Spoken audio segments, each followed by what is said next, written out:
ఆ రోజు రాత్రి 10:30 అయింది. ఇంట్లో నేను ఒక్కదాన్నే ఉన్నాను. సరే ఫ్రైడే నైట్ కదా అని ఒక సినిమా చూస్తున్నాను. సడన్గా తలుపు కొట్టారు. 1, 2, 3 టక్ టక్ టక్. ఎవరా అని వెళ్ళి చూశాను. ఎవరూ లేరు. డెలివరీ బాయ్ ఏమో అని ఫోన్ చెక్ చేసుకున్నాను. ఫోన్లో నెట్వర్క్ లేదు. కరెక్ట్గా 10 మినిట్స్ అయ్యాక మళ్ళీ సేమ్ రిథమ్. అలాగే తలుపు కొట్టారు. ఈసారి కూడా తలుపు తీయలేదు. 10 మినిట్స్ అయ్యాక మళ్ళీ సేమ్ రిథమ్. మళ్ళీ తలుపు తీయలేదు. ఇదంతా జరిగిన 1 అవర్కి తలుపు కింద నుంచి ఒక నోట్ స్లైడ్ అయింది. ఏంటా నోట్ అని చూస్తే యూ పాస్ ద టెస్ట్ అని ఉంది. అసలు ఏం టెస్ట్? ఎవరు వీళ్ళు?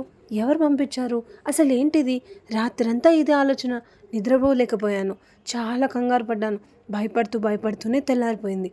పొద్దున్న లేచి చూస్తే న్యూస్ పేపర్లో headlines, fake doctor arrested after night door trick అని. ఒక దొంగ డాక్టర్గా మారి అందరి తలుపులు కొట్టి నాకేదో సహాయం కావాలని చెప్పి వాళ్ళ ఇంట్లోకి దూరి వాళ్ళని చంపేసి వాళ్ళ ఇంట్లో సామాన్లన్నీ తీసుకెళ్ళిపోయాడంట. ఆ రోజు నేను డోర్ ఓపెన్ చేయలేదేమో కానీ నా ఫేట్ ఓపెన్ అయిపోయింది. ఒక్కొక్కసారి తెలివిగా ఆలోచిస్తేనే మనల్ని మనం కాపాడుకోగలం. ఈ కథ మీకు నచ్చిందా? కమెంట్ చేయండి. జాగ్రత్త.